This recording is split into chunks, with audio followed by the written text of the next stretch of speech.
Well, it's 7 o'clock, and call the meeting to order. I'm going to take attendance first. Sandy? Here. Dan? Present. Heather? Present. And Dean? Here. Okay, thank you. Does anyone have any written disclosure of pecuniary conflict of interest? Sandy? No. Dan? No. Heather? No. And Dean? No. Okay, thank you. So we don't have any petitions or delegations. There's no reports from municipal officers, and there's no reports from committees. So our next item on the agenda is number 6, action letters. The first one is continue with the process of developing a municipal strategic plan, and then the objectives for the meeting are listed below. One was to review the strategic plan survey results in depth. The second one was what data has stood out to council from the information provided from the survey in 2016, the 2016 census, residential tax rate comparison, the strategic asset management policy, the age-friendly community needs assessment and plan, and the financial reports provided, and examples of other strategic plans that were provided. Then number 3 is, do we feel that we need to do a SWOT or a PESTO analysis? If so, who's going to do that and how will it be completed? Number 4 is, what are the critical issues within the municipality? Example, what needs to be dealt with first. The next item is the next step for council with the help of staff to develop goals and action plans, and what procedure does council want to take to develop these goals. So we'll start with number 1, I guess, to review the strategic plan survey results in depth. Does everyone have those with them? Hopefully, if everybody's had a chance. Pardon me?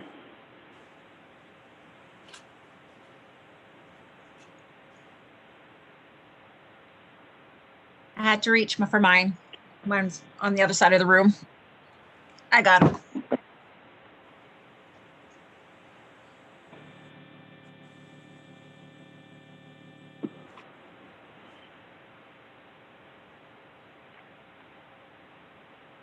Alrighty. So number 1 was recreation in that, and we had listed our areas, I guess. One was baseball diamonds, another was soccer field, then the playground area, ice skating rink, Smith Lake's boat launch and outdoor walking track. Then below you can see how they were rated. I think the left-hand side is the very important side, and the right-hand side is not important side for each area. So you can see a lot of people, most people thought the playground area was most important. I guess that's a lot of parents take their children there and maybe go down and sit there and watch other families on the swings and that sort of thing. Ice skating rink was pretty popular. The boat launch showed up here as well as the baseball diamond. We don't have a lot of baseball or soccer anymore. That kind of went away when the recreation committee went away. Anyone have any comments there? Sandy, anything you'd like to mention? Well, I do believe our biggest asset is the ice rink. We do have the baseball diamond and the soccer field. I mean, we invested a lot of money in the nets. I mean, I think we definitely need to prioritize where we want to focus on, but I don't want to see the other ones leave just because there's not a lot of interest. I feel like if we at least maintain or over time add, like you say, the bleachers, that may not be a priority, but eventually maybe we could work out something where we can bring those back. I kind of sometimes have that idea, if you build it, they will come. If if it's there, maybe it'll get used. So definitely I feel that the ice rink is our biggest thing that we put our energy into, that's for sure.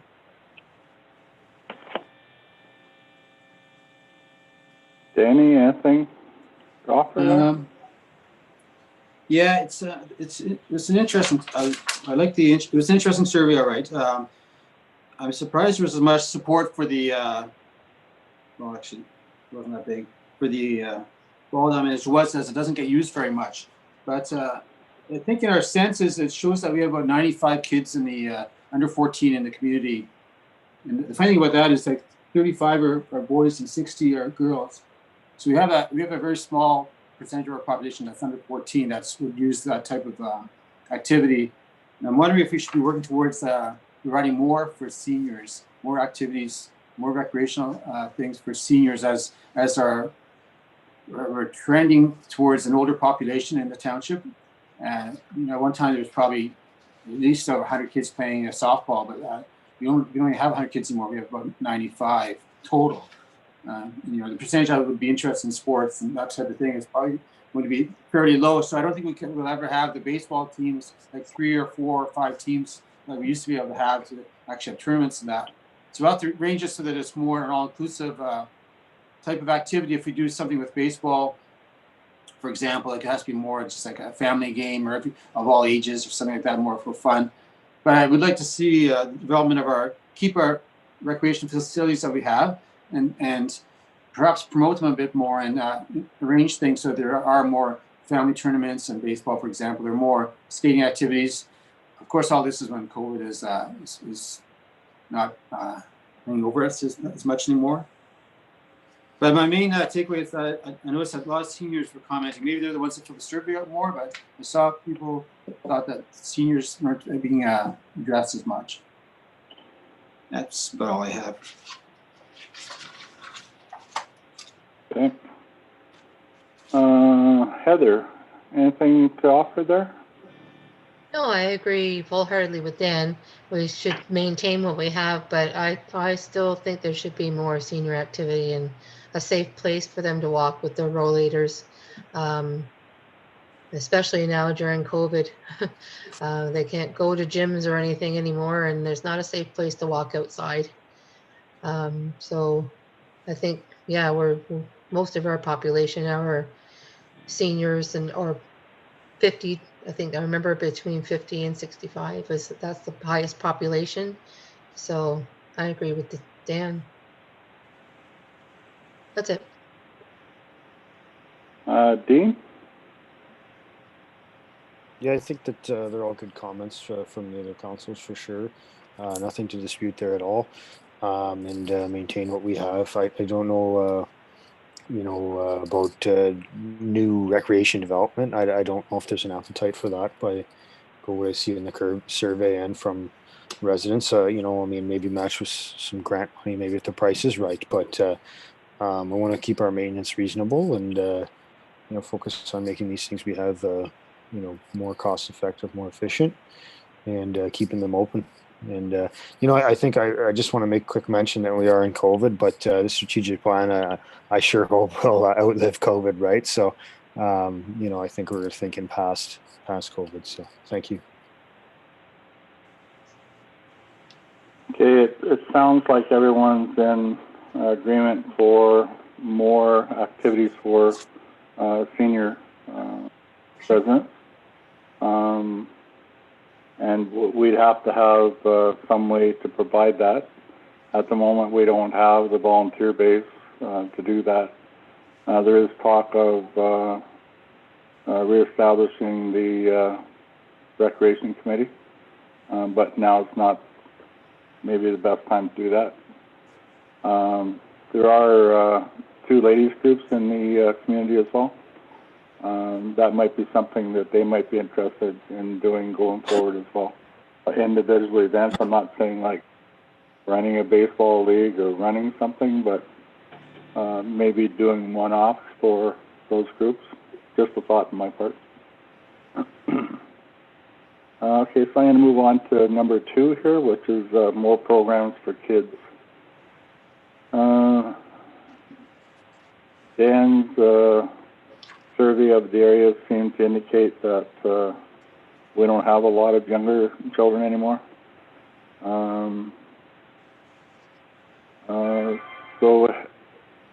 Sandy, you have any thoughts on this? I mean, we still have to think that we do have kids here, so I would like to think that we could create something within reason, obviously, whether it's with the ladies groups or working with our own staff, possibly a summer student to run a program for the kids during the, I mean, if it's once a week where they get together and do something. I mean, we are still thinking about the future. We may have a baby boom during COVID, who knows? Definitely, I think we should keep it in mind. Yeah, I don't know what else. I mean, I basically, it goes back to the other comment I said. We have some things here like the soccer fields, soccer nets, a baseball. I mean, definitely keeping them up and using them. And like Dan said, you know, let's promote it more. Yeah, I don't know what else to say. That's it. Okay, thank you. Dan? Yeah, I don't have too much to say there. Yeah, I think it's important, of course, that we should have some programs for kids too, but we also have to be realistic. I think we have to look at sharing facilities with Mattawa and that type of thing as well, where it's more of a larger community. We may have to look at some shared, some opportunities where we work together on projects, just so we have enough of the population base. But other than that, I don't have anything else to say. Heather? Yeah, good ideas. Definitely maintain what we have. And yeah, amalgamating some programs would be a great idea. Having a Playmobil for a summer student to actually have, you know, full-time employment. Maybe if we can sister with Bonfield and Brother Glen, and maybe have, like I did that when I was younger. We had a Playmobil. I had a trailer on the back of my car with balls and arts and crafts, and that's what I did. I went from remote park to remote park, and we had a schedule, and it was really good, really easy to maintain, didn't cost a lot. And because yeah, there was only 20, 30 kids in each little community. So if we look forward and form a brotherhood with our sister neighborhoods, I think that would be great. So that's probably a cost-effective way to maintain and improve. That's all.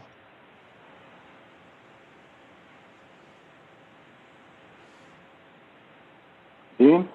Anything there? I don't have any further comments to add. The partnerships are probably a good idea.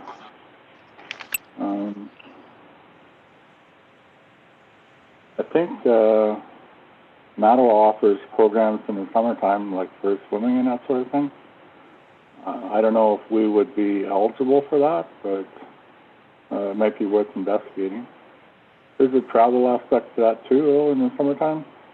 As anything else, even to get down to the community center, travel aspect of it. Mattawa would be a little bit further, or Bonfield, but it's maybe something we can look at. There's probably maybe there was one item in here about basketball hoops on the rink area. We might be able to look at some different type of equipment for older age group kids, teenagers, that they could play, rather than like swings and slides and teeter-totters. Those are pretty much geared for the younger age, but maybe there's something we can look for the older people.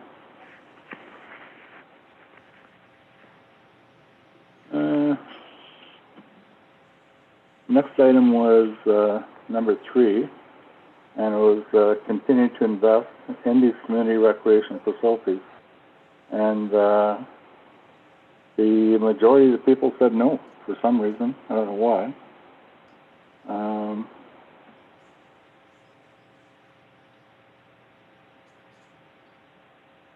Any thoughts on those comments, Sandy? It just goes back to, I think we should just, clean up, make what we have shine, and not really look into investing anything bigger into unless we look at options for, because like you said, we don't have anything for the seniors. I don't know, we would have to figure out what we could have for the seniors and if there would be an investment there. But when it comes to the playground, I think we are at our max. A couple of hoops for basketball. And I know a lot of adult people who like to go shoot hoops. So it's not necessarily all just for the kids. There was people that were talking about tennis courts and stuff like that. Looking for other alternative ways to get their exercise during the summer. So, I think we can invest in a sense where it's not a lot of money, but may more of our time in thinking outside the box and getting creative. Okay. And thoughts, Dan? I would say, with the facilities, right? I think something we could do easily would be to redesign that band shelter we have at the rink. That could be easily converted into something else, some other function that could be more practical, whether it's be a bigger warm-up shed for the skating or something like that. I think a lot of people didn't want us to invest in recreation if it's going to cost them money, because I know all the comments they said, yes, but as long as it doesn't cost money. That seems to be don't spend our taxpayers' money on that. It's not a bread and butter type of thing. So that seems to be the consensus, that people don't want us to spend money on it, but they would like to have it if it's possible to have something done.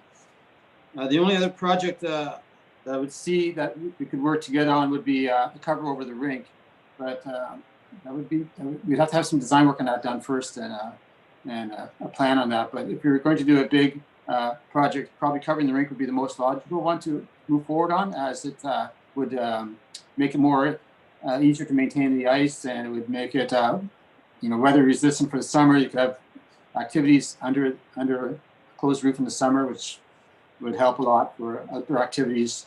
So that's probably the one recreational thing that we could work towards, would be putting a roof over the rink. Now, the rink is not much there. It's pretty well just a gravel pad with some boards. So maybe we have to look at a whole new rink if we're going to cover it. Yeah, that's just a thought. Good idea. Heather? Yeah, some good ideas. I understand what everybody, that was probably the one that got the most response. There's 21 responses. Like I said, I think we have to really try to fit our seniors in here, and something cost effective. that's about it, but definitely something we have to have a lot of ideas ready. I don't think it costs much for a little rink, but I know Dan has said in the past that we need to have a site plan and figure out where to smartly place our facilities that would be cost effective and beneficial and attractive as well. So yeah, lots to think about. That's all. Anything, Dean? Once again, three good comments there. I don't have much else to add. Thank you. Ian, could I just say something here? Yep. I know that in the survey, we had put out a lot of different ideas, and definitely the feedback from our people who had responded was, as long as it didn't cost them money. We never did put in the survey that some of these things that we were discussing could be done by fundraising and not actually cost the residents money, with the help of the municipality backing behind, maybe some groups that are willing to do this fundraising. We could look at a bigger project where like the end game would be like a covered pavilion with a concrete floor, which could turn into all sorts of things during the summer. And then in the wintertime, it could be, the ice rink. It doesn't necessarily all have to fall upon just the municipality investing, but our people and bringing, it's easy to say, I want, but let's put other people also, involved and get involved. And if we can do something like this with working with the municipality and maybe some other people who want to do fundraising, we could look at those options as well. Okay, thank you for that. Next item was number 4. It was how people felt about public access to waterway and development for the public swimming area. Majority here said no, basically. 28 no, 19 yes. There were some positive comments in the list of comments there.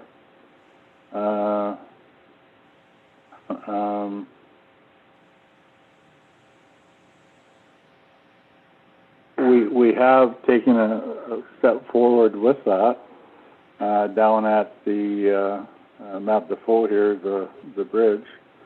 We've developed a area there to a station fill up for the tanker truck, and it's also provided access down to the swimming area.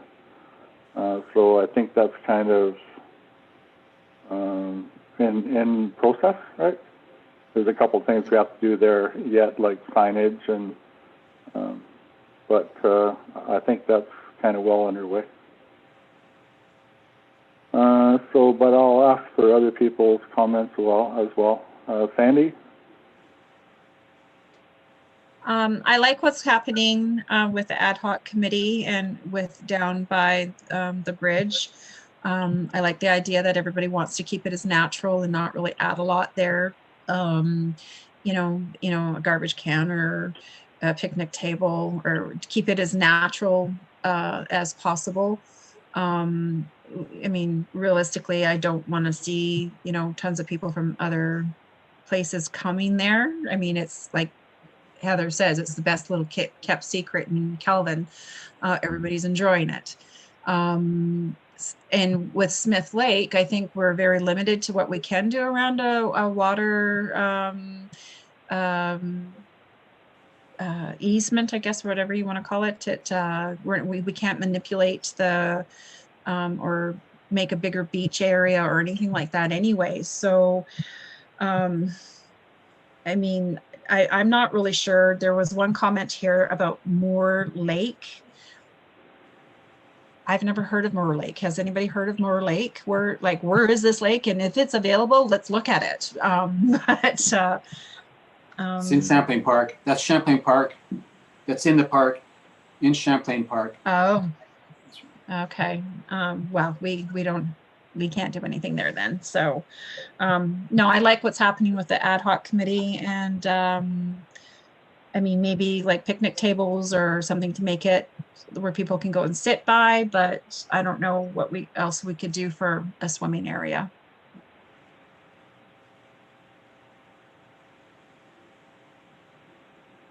All right. I'm thinking probably the bridge is the only real swimming area we have. But anyway, Dan, your thoughts? Yeah, I guess we've already been working on this. So I won't say too much about that. But the Moore Lake's not a bad idea. It is. I mean, it's in Champlain Park, but maybe we could communicate to our residents that it's available, and there's a day. I think you have to buy a day pass when you go in, but it's a nice picnic area. The day area, picnic area, and if we could get something, but most people don't use it for some reason. I think it's just too much of a hassle to go into the park and check in and check out, or I don't know anybody uses it. But I used to use them when we were kids, but I don't know why nobody uses that area. Maybe it's too far from our area. It's out on the highway past. But it should be maybe put in our newsletter in the spring, maybe find out what the fee is and just let people know about it, that if they want to go to a public swimming area, there is one available as well. I'm a bit concerned about the bridge called the Wally Bridge. It could get overpopulated, get very popular really fast. And that could create a headache for us too. So I'd like to keep that low key and just leave it, like how it always traditionally been, just a few area families. But if all the kids from Addo start coming up there, we could have a real problem on our hands. Yes. Moore's Lake, do you access that halfway down the stretch there between, before you get to the park? It's, you have to go through the gate, but there's one road that goes to the day area, and then there's another road goes to the campsites on the other side of the Moore Lake. Yeah. Okay. The day area is on the south side, and all the campsites are on the north side. I know where you mean. Okay. Okay. Heather? Yeah, it's like $12. My husband went there. I met her family, not last year, the year before when they came up from down south.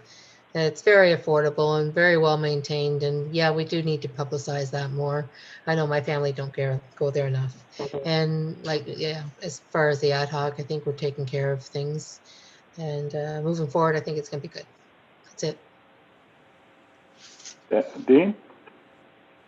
I just wanted to say that when I was talking to residents about this, there's a lot of concern about liability, and I had explained, that we were insured, and there's a number of things that I don't think were accurate that some residents were talking about. But I did my best to try and correct things and make sure things were truthful.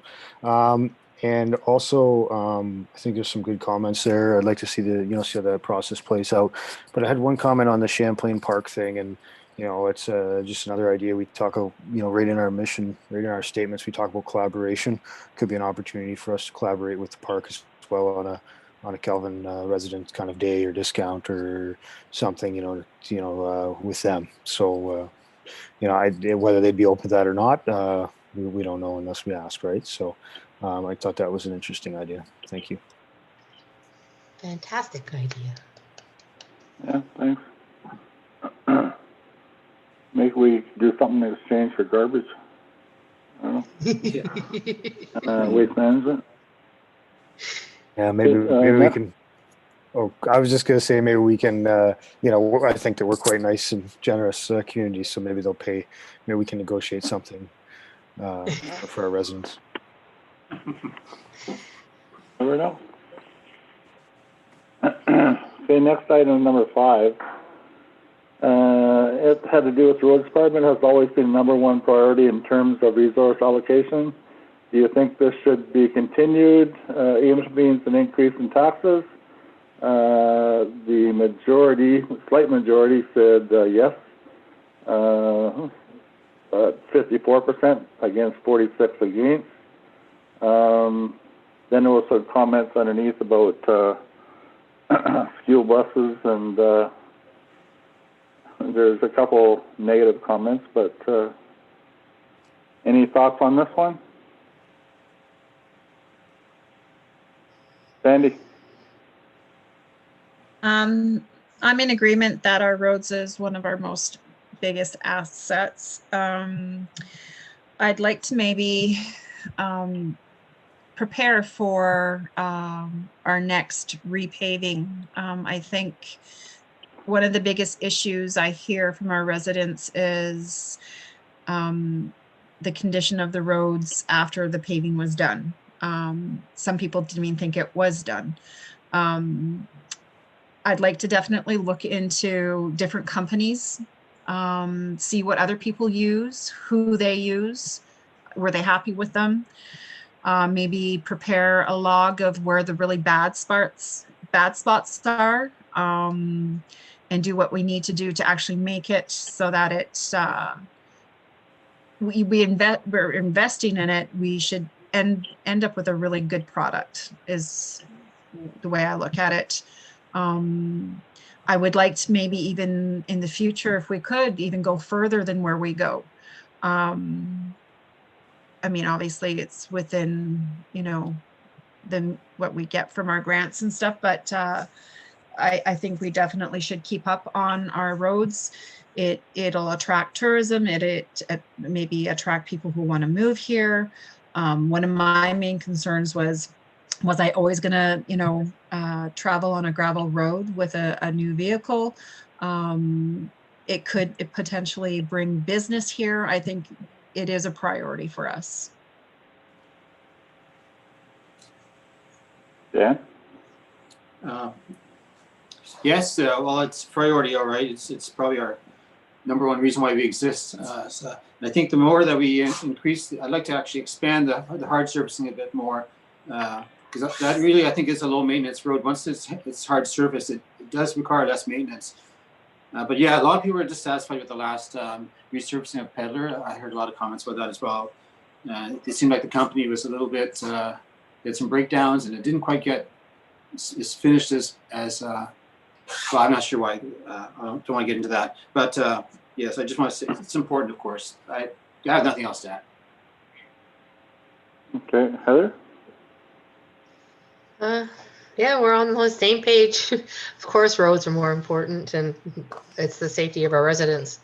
And we do want to get a good product. So I think everybody's on the same page. That's all. Hey, Dean? I just agree with the other councillors. Thank you. Okay, I also agree with everyone, but I just want to add what my thought is on that, and I haven't got confirmation from anybody on it or not. But I think your end product is what you start with, and we spent, like, say, X amount of dollars redoing the existing surface we had. There was a couple areas where that we tore it right down and rebuilt it. But I think to get an overall, like, really good road, it's like you pretty much have to mulch the top and go for it. And I don't know if Chris is on here tonight or not, but that was my understanding of his explanation last year when we got it done, and there was some negative comments. And Dan, I do agree with you. There was some issues with some of the machinery when it was being done, and it didn't work properly, and they were delayed in getting it done. So I do agree that we should, and I remember saying to myself after the last time it was done, like, we should never get that company again. Like, I said that to me. I don't think I said it to anyone else, but personally to me, I said, no, like, let's not do this company again. But I think we have to, it'll cost us more money to do the proper preparation to get the final product. But we'd have to find out for sure from somebody who knows, right? And I don't know. That's just my understanding of it. Anybody have comments on my comment? No? Okay. They're all valid. Okay, thank you. Last year, there was some concerns about the roads not being plowed in the morning for school to start. So the next item on here was should we hire additional roads department staff in order to service the roads during nighttime hours during the winter months? Okay, and the majority of the people said no to that. Okay, there was some suggestions underneath about how we might possibly do it,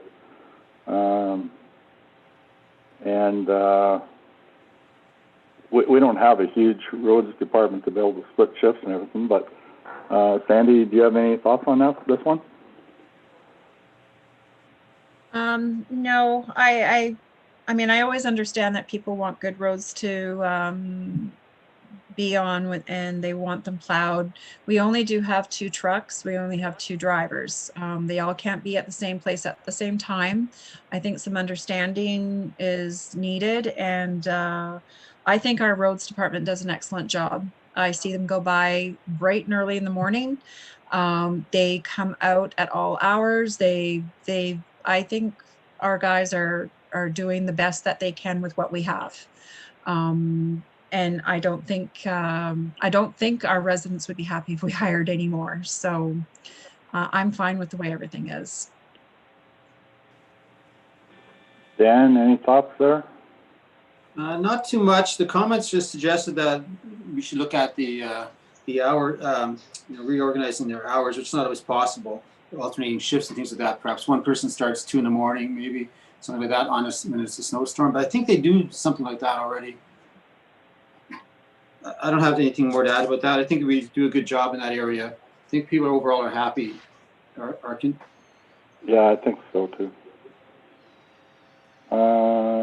Heather? No, I agree. No, I haven't heard not any complaints this year. Granted, we've had an easy year, I guess, but no, I think our roads department is doing a good job. That's it. And Dean? No additional comments. Yeah, I think we got some different sand this winter that we're putting on the road compared to what we had last year. It seems to be hanging in or sticking better. At least it seems to be more on the road.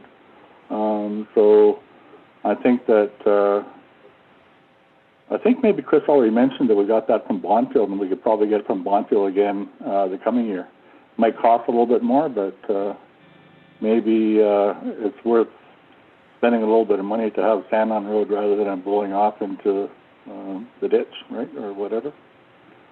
That's just my thoughts on that one. Next item is more housing development. Okay. 62% of people thought that this was a good idea, whereas 38% maybe didn't agree quite as much. And there was not really a lot of comments about it, but housing development is usually, I'm going to let everybody else comment before I move off. Sandy.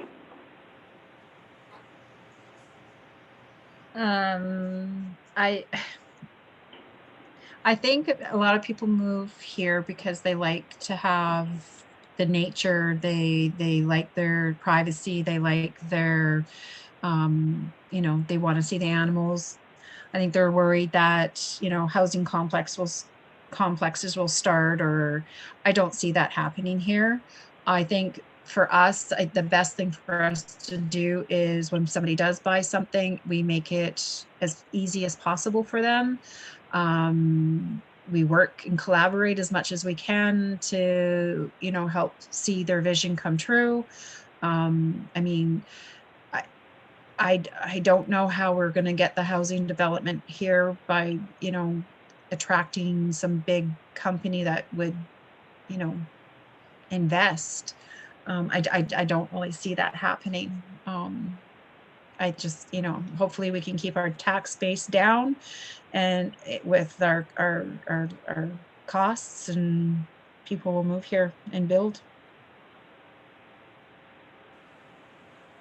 Okay, thank you. Dan? I think the planning board is setting up the situation where we encourage development. So it's I don't think we can get really involved in actually building houses, but we can set a situation where we can encourage development at a reasonable rate. So that's some of that. The new official plan will address a lot of that for people who want to sever property off for their kids, things like that, and they're still keeping it a reasonable. You know, I think it's 3 lots off of a lot. But it's something other than that. I don't think we can do too much in that area. We can't really go and build a house for somebody. You just Heather? I agree with those comments. There's nothing much more to say. Thank you. You're in a bad position, eh? Pardon me? You're in a bad position. Everybody gets to talk before you, right? Well, Dean's in the worst position. He's got the most to say, and I he's know. last of his line. I know. What else can you say other than He repeat? could take my right? spot. Yeah. Do you have any other ideas or thoughts, Dean? No, I'm loving this because lots of good ideas are coming before me, and it's making my job a lot easier.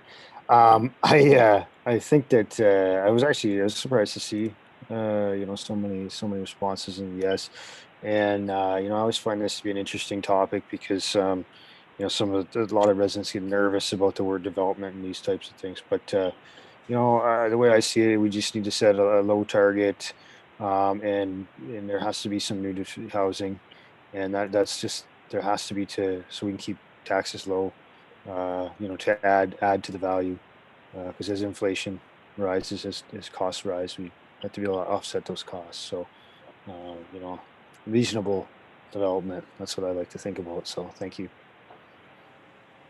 Also, Heather had her hand up. Add another. Go ahead, please. Mayor, just an aside. I was astounded when I came across Homestead Road and there was a lineup to see this house that's for sale for $225,000. A lineup. So people want to move here. They want our lifestyle, and there's a lineup for it. So if we could nurse that and encourage it safely so it still keeps our lifestyle intact, and I'm for it. But yeah, a lineup, 5 cars.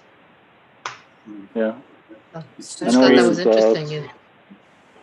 Some Pardon land me? for sale up, what the heck's the name of that road? Morrow Road? There's some land for sale up there that is pretty active as well. yeah, it's been for over 100,000. Yeah. Oh, was that Dan? Yeah, real estate's gone crazy right now. Like people from Toronto are coming up and they're buying anything they can get their hands on up here. They just want out of the city right now. It's actually scary. Yeah. Next item is number 8. We kind of already talked about this while we're talking about housing development, and housing development is pretty much going to be done by somebody with money, right? Who wants to develop. When you do that, you're looking at some pretty good expenses, like for a well and for septic and all that sort of stuff. And then a lot of people do their own development, like for their own house, but there's not a lot of people build a home for someone else, right, to live in, unless it's for, I don't know, like housing for some kind of a group, would it be like native housing or owned by some conglomerate that offers housing to their people, right? So next item is business development. 37 people said yes, 12 said no. There was only one comment, and it was that not at the taxpayer's expense. And a lot of the comments through all of these things in here all had to do with don't spend any money and don't raise the taxes, right? But we want everything that we can get, right? So, and that's normal. That's understandable. No one wants to pay more taxes, and everybody wants to improve. So, are there any ideas on the business development? I can see everybody here, so if there is, just raise your hand. Okay. Oh, Dean? I just want to make Go one ahead. comment. Yeah, I just want to make one comment. I feel like spent a lot of time talking to people, various other groups and things about economic development, let's call it. And there always seems to be this focus on new businesses. And, I just think that we got to make sure we keep the ones we have. And, hopefully they thrive and then others will come. So I just want to make sure that, when we consider business development, we think about, the businesses we have now and what's important, because they know, right? They're already here. So I just one little comment. That's all. I do have one comment in there. It's when it comes to business taxes, we should be the same as the other townships around us. I'm kind of conflict of interest here, but the commercial tax in Calvin is higher than the commercial tax in Papineau. So if you're going to set up a business here, you'd probably want to go to Papineau over Calvin because I think it's almost double. For some reason in Papineau, their commercial tax is the same as the residential tax. I might be wrong on that, but that's what I thought I read recently. It's just so we want to make sure we have fair taxes across the board for same as our competing neighbors. Okay, thank you. Next item here is protect farmlands from development. I'll let Sandy go in that one, please. I really don't have no comment on this. I'm not familiar enough to make an educated comment. I mean, definitely what farmers we have here, we're happy they're here. I don't think we have the greatest farmland around here for growing crops of any sort besides hay. I don't think I've seen anything else grow here besides hay. But like I said, I'm not well versed in this area, so I really don't have anything to say. Okay. Dan? Not much to add there. I think I know nothing. The status quo is good the way it is. Okay. Heather? Yeah, I agree. Although we do hay and cows. That's our land base. But I think when we were talking about the official plan, that came up a lot. That people wanted to have a right to sell a bit of their property so they could perhaps retire from farming, but still live on their estate, so to speak. So I think the official plan takes care of this. That's all. Okay. Dean? I think that we protect farmlands by not making it more difficult to be a farmer. And what I mean by that is just by careful regulation. I don't think that this requires any regulation to, like there was discussion of the prime agricultural lands in the official plan. I mean, my strategy anyways is just to not make it harder. And I think farmers will do the rest. They're the toughest, they're some of the toughest, most ingenious people, let's say. So I think for our role, it's just to, not make things harder for them. Thank you. Right. We have to keep in mind, though, that the government keeps trying to do stuff on us too, right? So, like, if you remember, I think it was 2 years ago that they come out and said they wanted to designate all this farmland that nobody could do anything with forever and ever. Even if someone who had lived on it for 150 years couldn't sever off an acre to build a house on when they retired. And we had some people come in from Sudbury and Toronto. I can't remember the name of the groups right now. But we applied a case at the community center down here, and everybody spoke up. And we were able to get that decision reversed. They ended up saying that the land wasn't really good farmland. But if we hadn't have done that, then there's a good chance that those lands would have been designated as farmland, and no one would have been able to do anything in the future with them, right? So we have to think that side of it too. Like there's protecting farmlands, and then there's protecting farmers, right? So we have to look at that. Good point. I don't think there's anything else on that one. Anybody? No? Okay. So the next one is 10, and it's related to farming as well. So how important is agriculture and farmlands?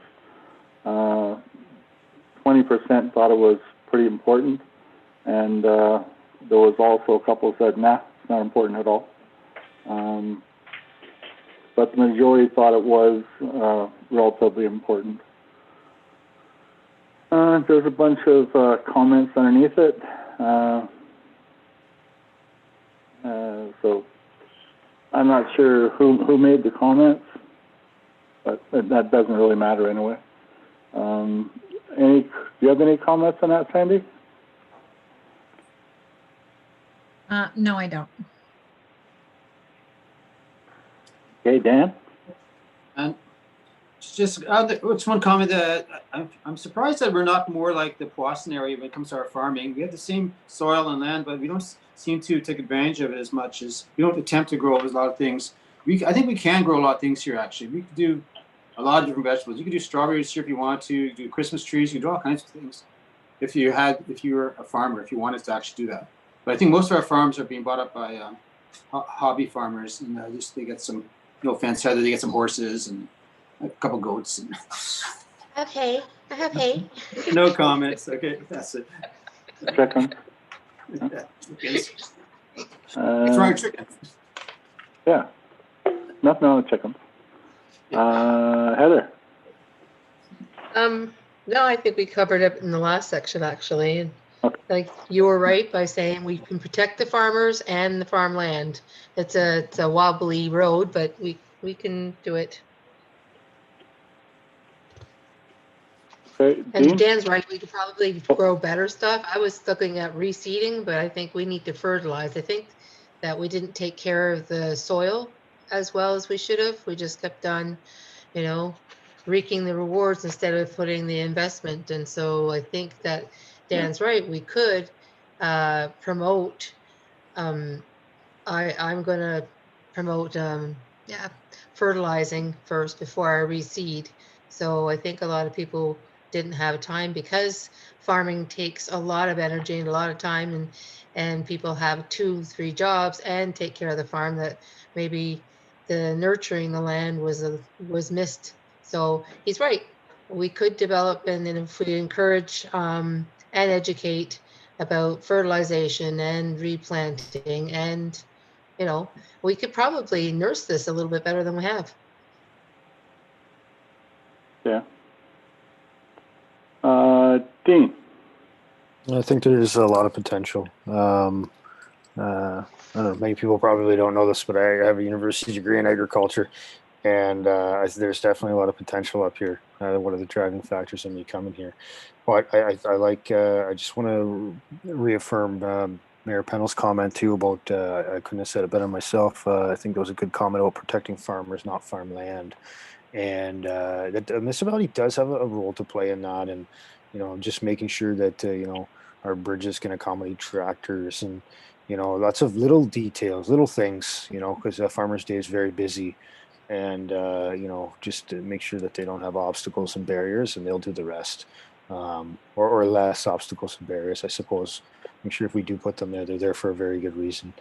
And that was my comment. Thank you. Thank you for that. Our next item here is number 11, and do the current landfill hours meet your needs? And a vast majority of people said yes. Okay. Then below that there was, any comments? If you want to make your comment, put up your hand. I could see everybody. Okay. Yeah, I just want to say, Go can we comment on both 11, 12, and 13? They're all dealing with the landfill site. Yes. Okay, I have no comment. Okay, thank you.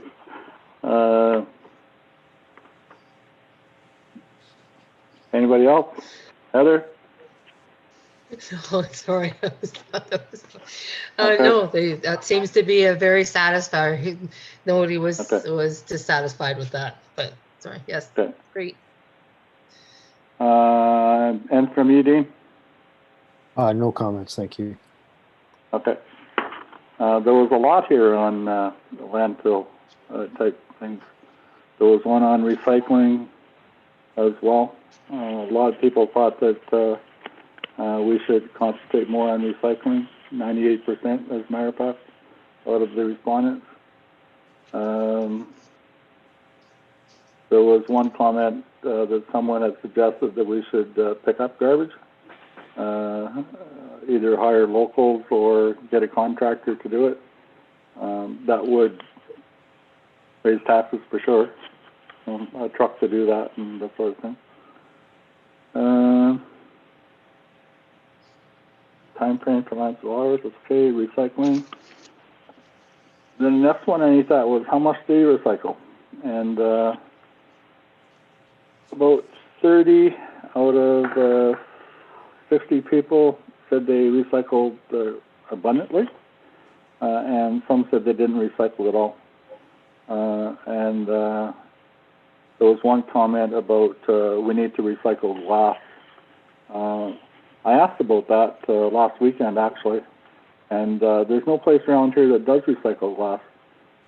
There's a place in Ohio, okay, that does. They smelt it down and make things out of it, but that cost to get the glass there would be prohibitive because we wouldn't make any money on it to do that. Right? It would actually cost us a vast amount.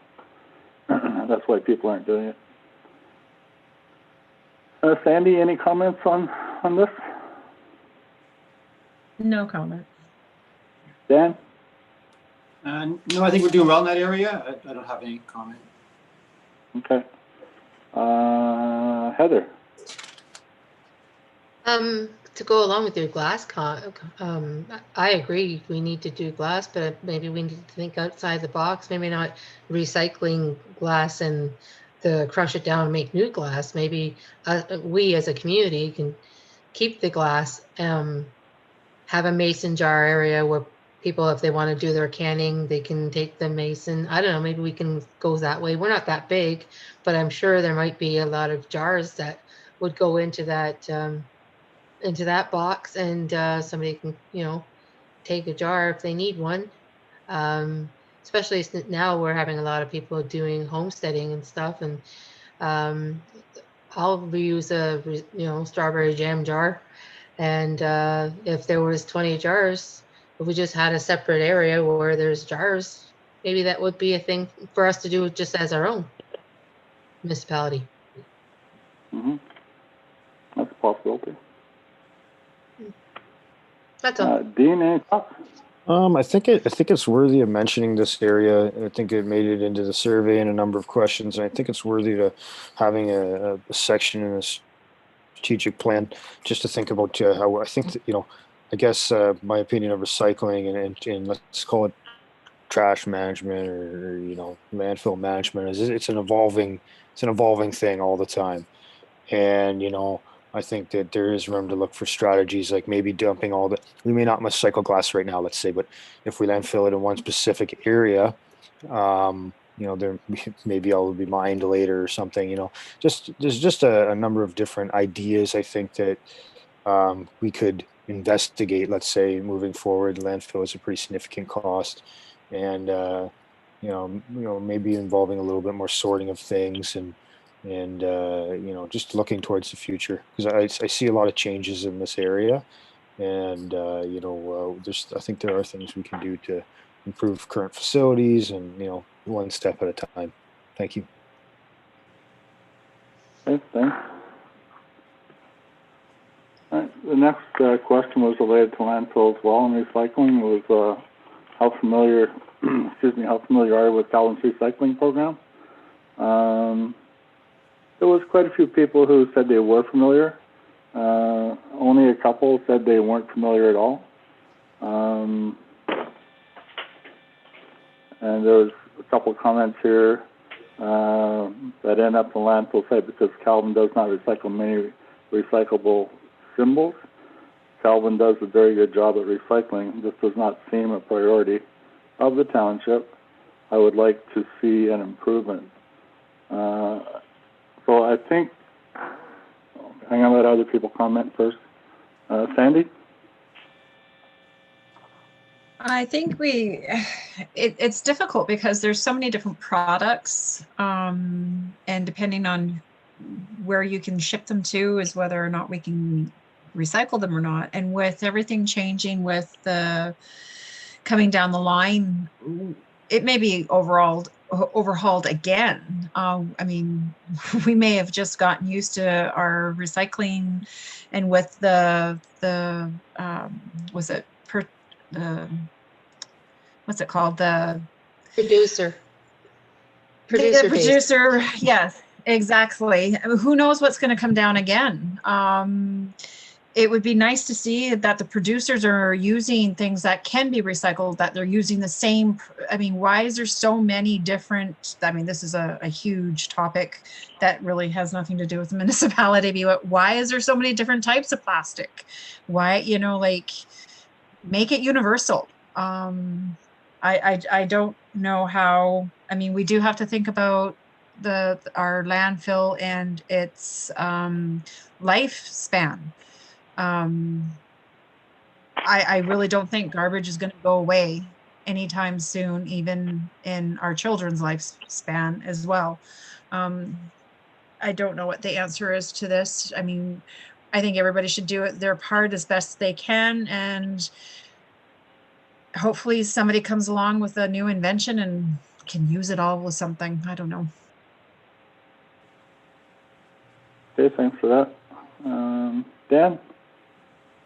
I think we're trying to do our best in that area. I have no other comments. We do do that yearly blitz where we educate people on it. We've done a lot with the blue box now. I don't know what else we can do. Yeah. Heather? Yeah, what everybody else said, but I think that we could probably, like Dean had a really good idea about segregating different areas for future mining too. That's a really good idea. I never thought about that. I just thought, that's a good idea. That's all. Dean? Just in the nature of the strategic plan, it's something that it's an area that maybe we don't have any immediate actions, but I do think that there's opportunity to look, to have further discussion. This is an evolving area. There's the changes being made right now, right, to the producer responsibility, but maybe once that settles out a little bit, we can look at a review, call it a review, where we just kind of go over landfill, and it may not be this council, maybe next council, but it's worth it. It's something that we have to keep a tab on, and look for opportunities when they arise. Thank you. Okay. Okay, thanks for that. I think we just have to keep educating our residents to what we do accept at the landfill, and encourage them to do that.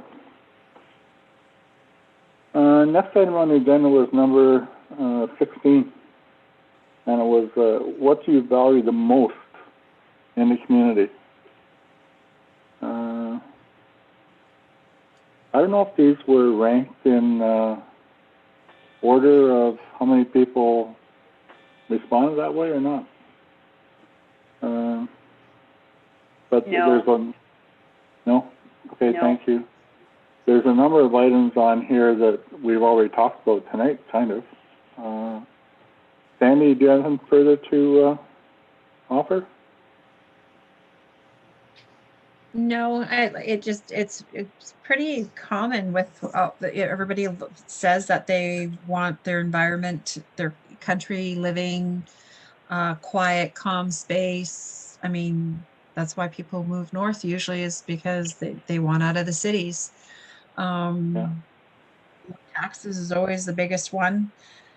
I mean, I think everybody at heart wants the same thing on this list. Okay. Dan?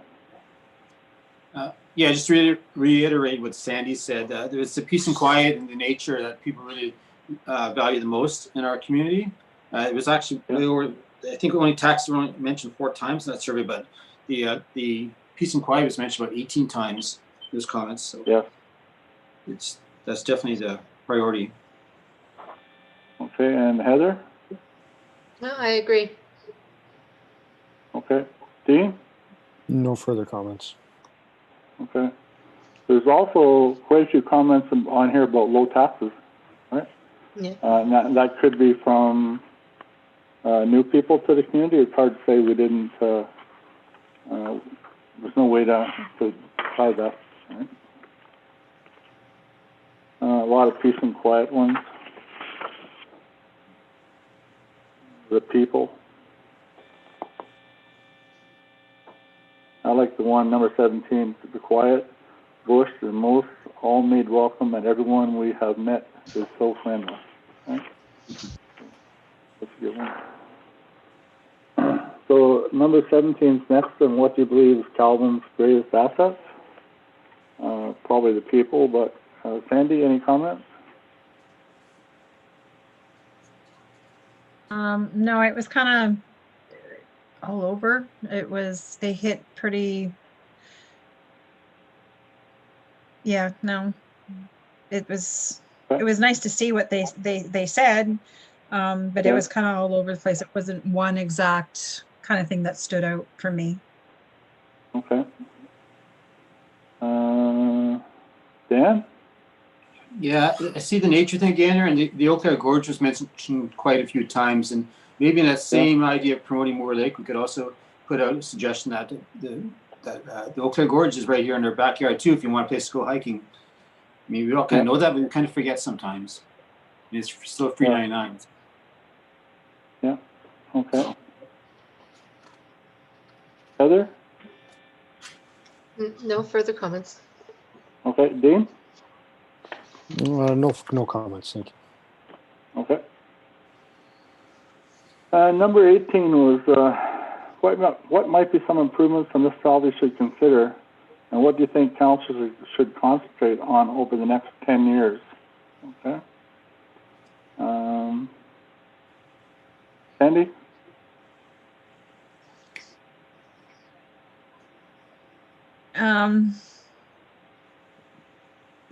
Yeah, again, it was kind of all over the place with their ideas. There's some really good ideas in here.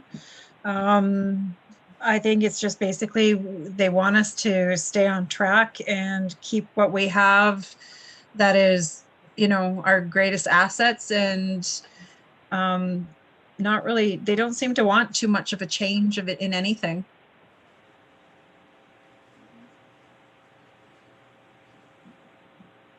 Yeah?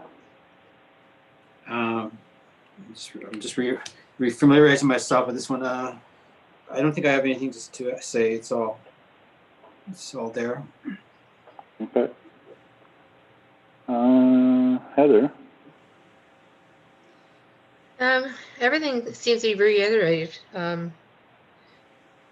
seems to be repeated for the last 3 questions. Interesting, though. I'm glad that people can see it for themselves on YouTube. It'd be interesting to see how many views we get on YouTube from this one, if we actually really promote the fact that we had the survey results to see what your township wants. Because some of them are kind of stark difference. So. Pardon me, I didn't get that. Some of them are what? Some of them are like stark differences, like banned styrofoam, but but yeah, a lot of good information. Okay. All right. There's some senior things in here as well. Yes. Like senior housing, Parabus. There needs to be more help for the elders. I don't know how, without developing and spending money, I don't know how our council can do that, our municipality can do that, unless we can create partnerships with surrounding communities. There was a bus at one time that traveled from Mattawa to North Bay and did come in if we called them to do that. It wasn't successful because there wasn't enough people who used it, but there's probably other things that we could partner with other communities to do as well.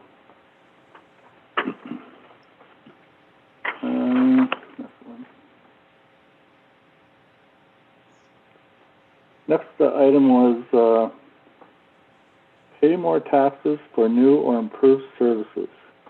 And the vast majority, 65%, said no. 35% did say yes, though.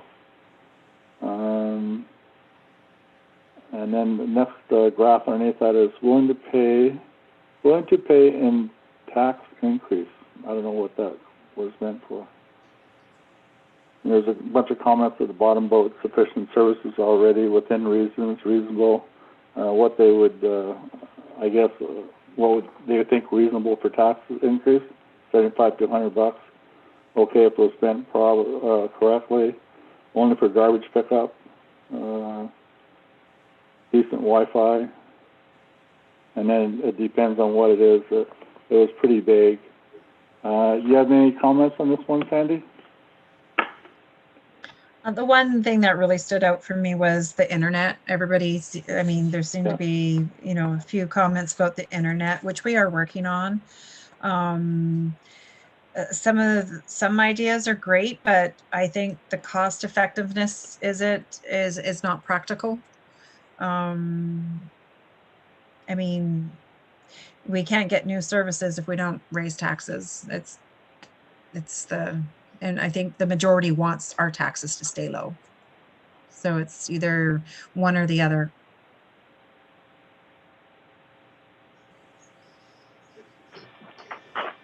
Okay, thank you. Dan? The only thing I wanted to say was that the Wi-Fi is an important part of. I think that we kind of missed that in this survey. We forgot to ask a question about Wi-Fi, internet, and I think that we're working on that, so it's coming good. But I think that's one of the most important things that we need to be developing in the area as well as good Wi-Fi, because people want to move here, but they want to have their Wi-Fi, their internet, and high speed. Yeah. Yeah. I talked a little while ago to Randy McLaren from Bonfield, and he said that they have houses for sale up there, and people from Toronto are coming up, and as soon as they find out there's no high-speed internet, they're not interested anymore. That's like a must for them, right? Mm-hmm. And right now with COVID, with educating at home and just communicating with people, Zoom meetings, you know, whatever. We do need that. We had last meeting, we had Susan Church down to talk about it, so we are working towards that, right? Chisholm's already got something going. Hopefully we'll be lucky in the future as well. Next item here was number 20, I believe. Mm-hmm. Yeah. And it's preparing for climate change. I guess it was, do people think that we should be doing that? And the majority, 25, said yes. 21 said no. There's one comment about too late. Okay, so Sandy, any comments on any of these comments? Apparently we're doomed as a race. Yeah. I just read that one. I think if we're being, I mean, we all have to do our part. You know, if we recycle, I mean, I'd like the idea of maybe we could get together as a group and, you know, do garbage cleanup. You know, hopefully people stop burning plastic in their backyard. And but I don't know, as a small municipality, what we could really do to prepare for climate change besides do our part with cleaning up the earth, planting more trees. Luckily, we don't have a huge industry here to be polluting anything. Yeah, I don't have anything else to say. Okay. Dan? I think we can't stop the effects of climate change, but we can prepare for them. In terms of, I think we're already doing this in our emergency planning department.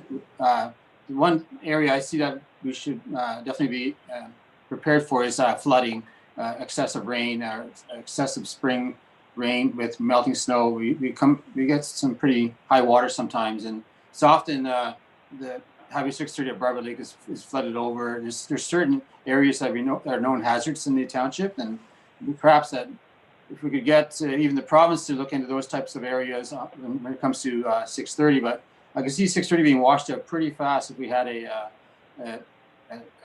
torrential rainfall combined with melting snow, and so we want to make sure that we have access into these areas when those things happen. Flooding, and the other extreme would be extreme dry spells where we have forest fires too. But I don't think that's the biggest concern as the flooding. Yeah, there's a couple areas on 630 for sure. Anything further, Dan? No, other than our emergency planning, I think hopefully it's addressed in our emergency plan, or when we redo that, we look at things like that in there, because that's all part of that. I know Chris has been working on increasing culvert sizes and flow capacities under roads and drainage and that sort of thing. Mm-hmm. Could help with that. Heather. No, just good information. Okay. Dean. Okay. Yeah, I think hopefully I found that quite interesting to have a almost a pretty even spread, 21 to 25, a little bit in favor, and I think we can bring both those, I think we can satisfy both those parties by just promoting things that are disaster related. I think that's important. Our residents do expect the municipality to function in disaster, meaning that could be wind, and it could be fire, it could be flood, and I think that strong local fire department is a good asset for all those events, and then whatever haul as a backup. It's all into the what Dan was talking about with I can't remember the name, but emergency managers stuff. So I think it just makes sense for us to make sure that we have some of the basics covered, and that we are thinking about potential disasters, and that we do have some responses, some idea of how to respond to these things. Thank you. Okay. Emergency management has processes in place to deal with emergencies or catastrophes that might happen within our municipalities. There's a number of very strong individuals involved in the emergency management groups. So I think that we're pretty well set up there. There's some of the comments on here. Let's say number 5, we're small, we won't be affected by climate change. And then number 10 is keep recycling and expand if possible. We're constantly doing that. Number 11, help make government incentives more known for better insulation of homes, etc. If we get any notification from the government, we'll either get it as a municipality or I'll get it as the mayor, and I always pass it on to Cindy to post on our website, and we do that all the time.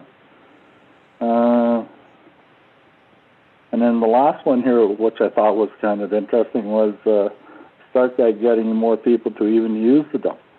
Okay, so I guess there's some families that are burying their refuse on their land someplace, right? So those are all pretty good comments there. Then the next one kind of fits in, awareness of emergency preparedness plan. We will be bringing a plan to council, and COVID's kind of messed us up with dates and getting things accomplished.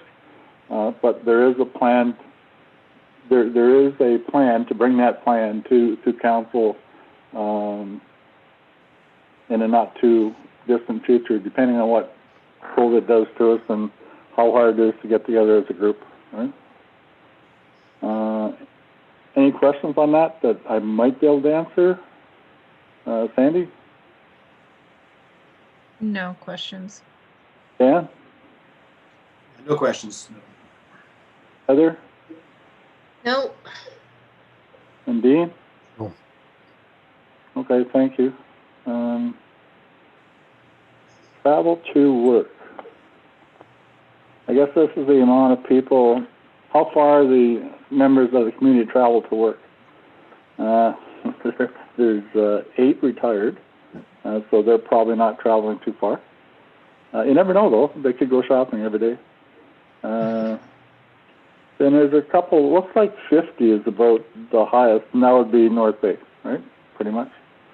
Then there's 60, 1,000. I don't know where that would be. It's Alberta. Unless they're going west or something. Alberta, yeah. Yeah. Anybody have anything to offer there? If you do, put up your hand, please. No? Okay. Next one was, we got one already. 23.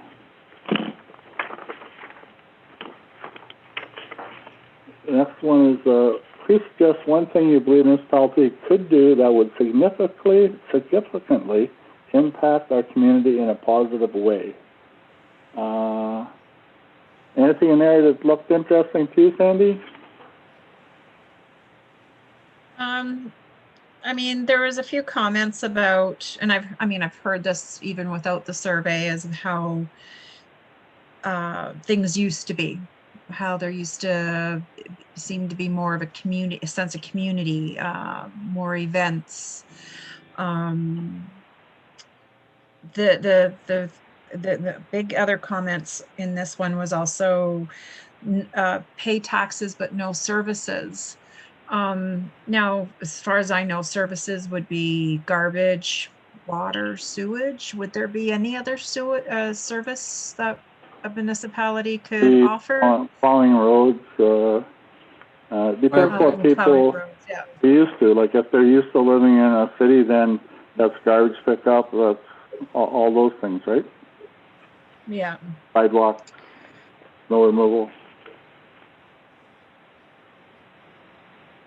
We do have some areas in the municipality, like say across on Shields Point on between Lake Calm and Kalispell Bay, that people have built cottages down a private road. So there's not a lot of services for them there. The road to the beginning of that private road is plowed by the township of Bonfield. But it will be a long drive for them to, like say, use our landfill, or but it is available to them. Any other things in there, Sandy? No, I mean, it was the common, keep taxes low, better roads. I mean, it was great to have the input. Yeah.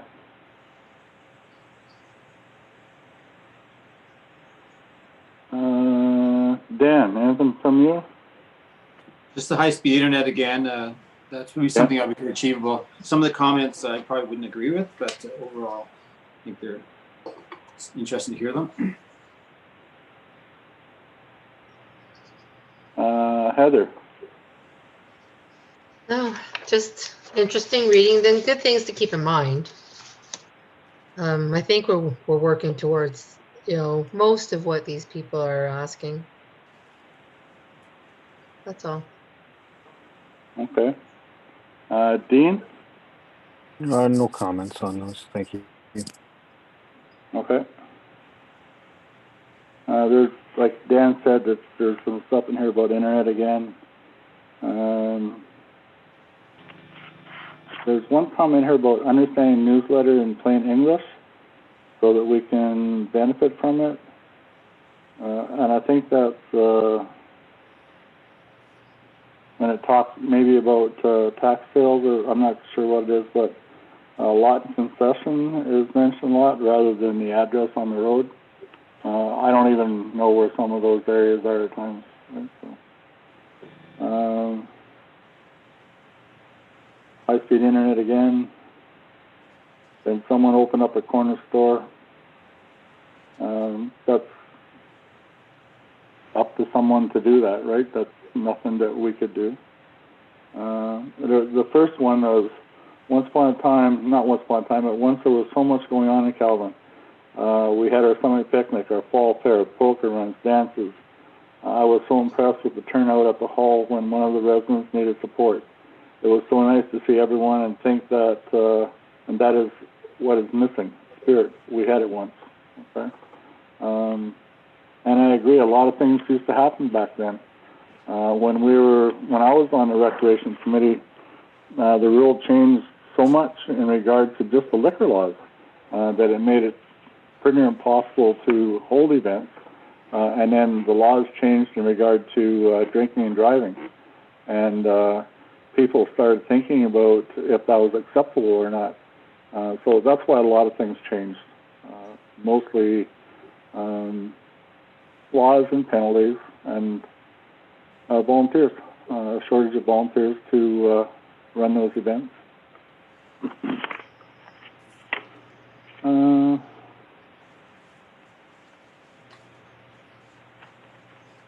Yep, there's the last page. I don't know what that one is. It's comments. Someone has something to say? No? Okay.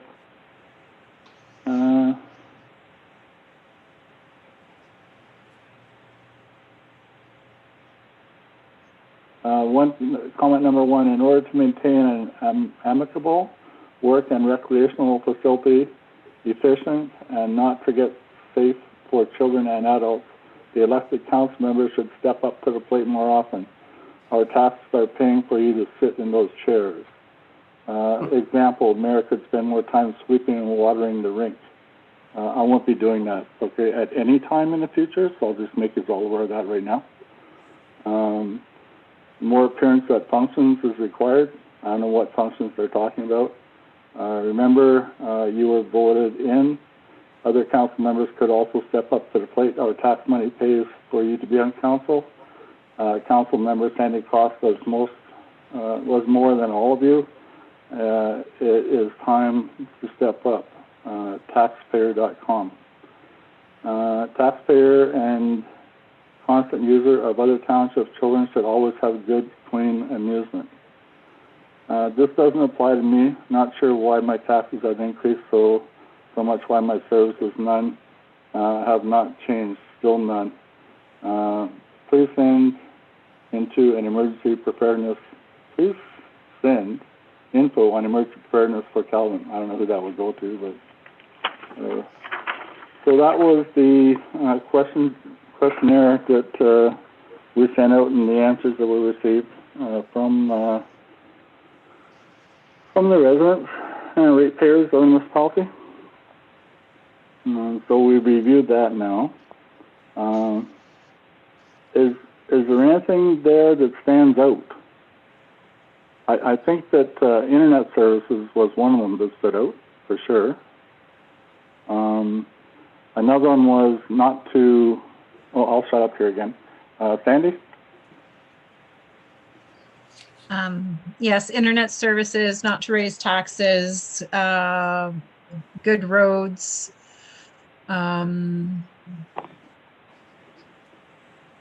Those were the three that really stood out to me. Okay. Dan? Yeah, the only thing I would add would be support country living. People really appreciate the lifestyle we have here. They don't want to change too much. Heather? I get a sense of community. Okay. That's what I get. Okay. Dean? I just made a couple notes on the things that I think we can include in the plan, possibly based on our discussion. There's only 5 items here that I have written down. Is baseball nets and ring cover as an idea. Champlain Park partnership for residents as a thought. Investigating hard surfacing and maximizing our tax dollars there for the future. I really enjoyed the comment of protecting farmers, not farmland. I think that would be my strategy as a councillor, and landfill review in the future. Thank you. Yeah. What was that last Uh, one, Dean? I didn't. I kind of threw this one in on my own. This is what I was talking about, but I think it makes sense to have a review of the landfill at some time. Just I know there's a lot of changes happening, but to make sure that you know, we're considering all of our options. That could be a review in 2 years or something, or sooner or later. Thank you. No, you mean thank like what we're recycling and that sort of stuff? Is that what you mean? Or? Yeah, I mean, just to Yeah. open up a discussion about, you know, I'm thinking about the design, the layout of the landfill, what we're recycling, you know, whether or not there's new things that we're not taking advantage of, or we are, you know, just an overview to look at that service, look at the cost of the service, and you know, their efficiencies in different areas, right? Thank you. Okay. Okay. I kind of agree with all the ones I had written down were internet improvement, keep taxes the same, roads, there was comments on the roads, country living, and that's what I had.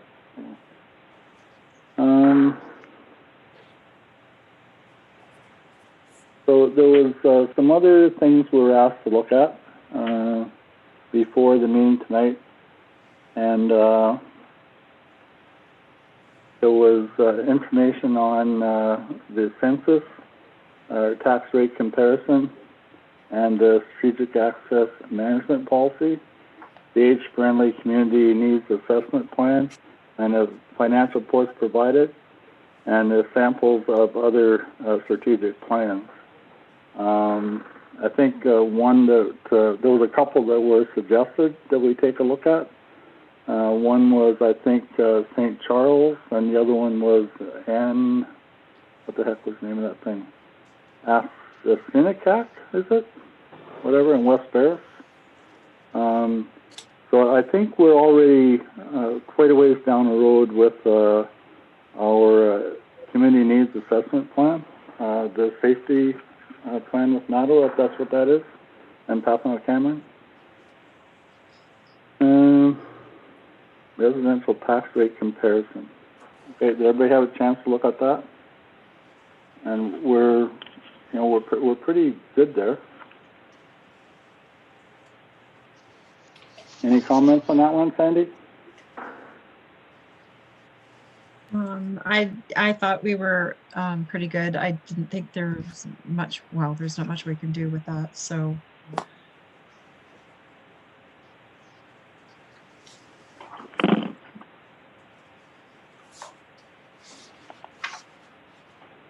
Anything, Dan? I'm not prepared for that question.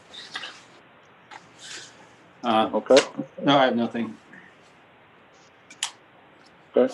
I was looking for the tax comparison sheet, but I can't find it. It was tax comparison.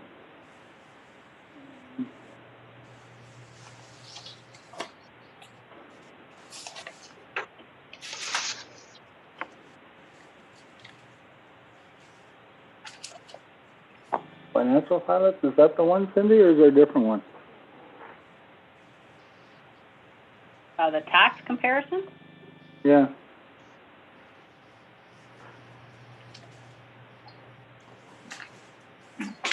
I don't see that in my list of documents I have. Well, that's good. Okay. What's this one called? The file name is called 2019 Residential Tax Rate Comparison. Yeah, there it is right there, too. Okay. Okay. I have no comments. Okay. Heather. My only comment is I wonder why Mattawa seems to be in a lot better position than we are on everything. comparatively, they have more services than we do. But I think we did a good job this year reducing taxes. So I think we'll probably get back in line with that. Yeah. My understanding, Mattawa's taxes are considerably higher than what ours are. Yeah. They have a lot of businesses too, right, in the town Mm-hmm. that they generate Yeah. revenue off and that we don't have. So it's kind of like Yeah, true. apples and oranges, right? It's that we're not really the same, right? Yeah. They would get treated the same for Castle Home, though, just as an aside. Yeah. Uh, Yeah.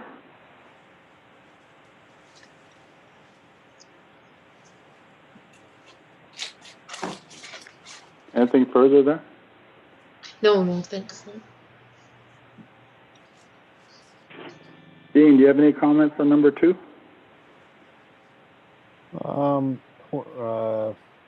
No, I'm going to say though, I just that I sent out that the strategic plan from Askinak. Yeah. And I just like the simplicity of that plan, and just that's the reason I suggested that plan as a guide. I suppose you'd say we don't have to make a plan the same, but I like the simplicity, the shortness of it. I think for plans too complex and it won't get read. So that was my reason for liking that plan as well. And I guess I'll make a comment. Are we discussing the clerk's report yet or not?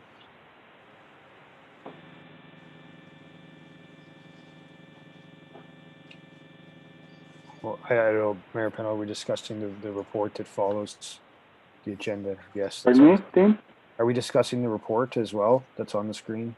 If you want to talk about the reports, we'll talk about the reports. Yeah, I just sort of make a comment that I think there's a lot of really good ideas in here. I really think this is a good base of information to work from. And I found it pretty interesting that, there was a lot of overlap because obviously I'm aware which comments were mine.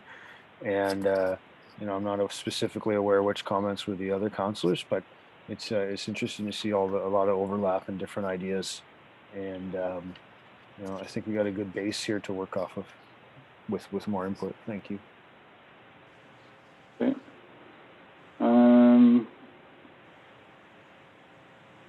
Okay, Sandy, is there any of the plans that were attached that you liked or any part of them?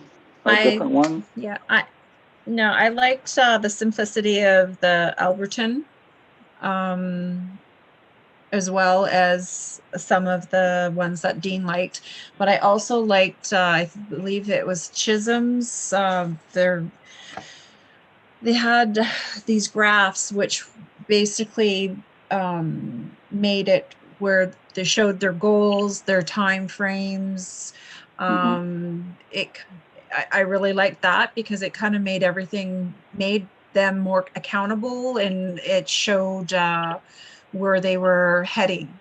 So I'd like to, I like the idea of combining all three. I like to keep it simple and not confusing, but I also would like to show it very simple with where we're heading and what our due dates are. And I think it's important that, especially in the next 2 years, that we have a set idea of where we want to be as council and what we want to accomplish. And I think it's to keep it as simple as possible so that everybody can see that. I had actually even thought, I was looking at my tax bill at the back and was reading the breakdowns of where our money goes. And I would even like to see if we could try to make that even a little bit more simpler with like even just a pie chart, because some people don't understand ratios. They don't understand exactly where the money is going to. They always talk about how their taxes are going up, and they don't realize it's not necessarily the municipality that's making it go up. It's all of these other services that we have to pay for. So maybe we could even take that into consideration of just making things a little more simple for people to understand. I mean, I was actually really shocked at one point when I heard that, you know, we pay these great big amounts of money to police services, but every time we get a phone call to the police to come out here, we get charged extra. Not a lot of people know that. So when you have the neighbors fighting with each other over some, you know, a property line or something, they call the police because they're arguing, we're going to get a charge for that. So there's little things that, you know, a lot of people don't really know. So I think the more information we can put out there and make things simple. I don't have big city ideas. I like to keep things simple and country, and I'm rambling now, so I'm going to stop. Okay. Okay, Dan, I are any probably have no plans comment. there? Pardon No, me? other than the basic idea of keeping it simple, like some of the shorter plans, but I don't have a lot to add to what has already been said. Okay. Heather? No, that's, I love my position. And Dean? That's it.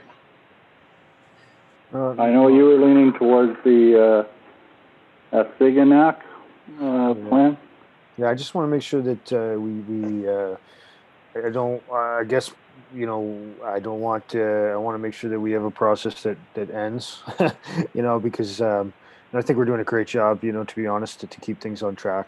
But you know, planning can be messy for good reasons, and so that's why I prefer a simpler plan as well, so that you know we can focus on some of these core ideas and Okay. move through them. I looked through the different plans that were available to us. I looked at the Siganac, or whatever you want to call that one. I liked that it was short and sweet. The East Terrace one, I really liked the format and the information that was in that. There were some charts in there, and I liked that very much. The South Booth, okay. I liked their goals and objectives. And then they also, I went on to St. Charles, and they had a questionnaire that they had sent out there, the same as what, well, not the same questions as what we sent out, but they had sent out a questionnaire. They also did a SWOT analysis, and then they have some objectives and goals. I really liked their goal number 3 for council, okay? And then there was objective number 9, and it was objective number 11 was for waste management. So there were a lot of things in a lot of the different plans that were presented that we could pretty near make our own out of it. Okay, even some of the questions were appropriate for us. There was some that weren't. Okay, but there was some that were. But anyway, that's just my thoughts on it.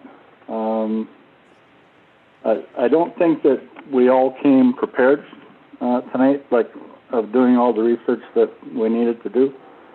So I'm kind of wondering, like, do we need more reminders, or how often, like how far before the meeting do we need a reminder to look at something or do something? It just seems like maybe we're forgetting or very busy in our lives, and whatever.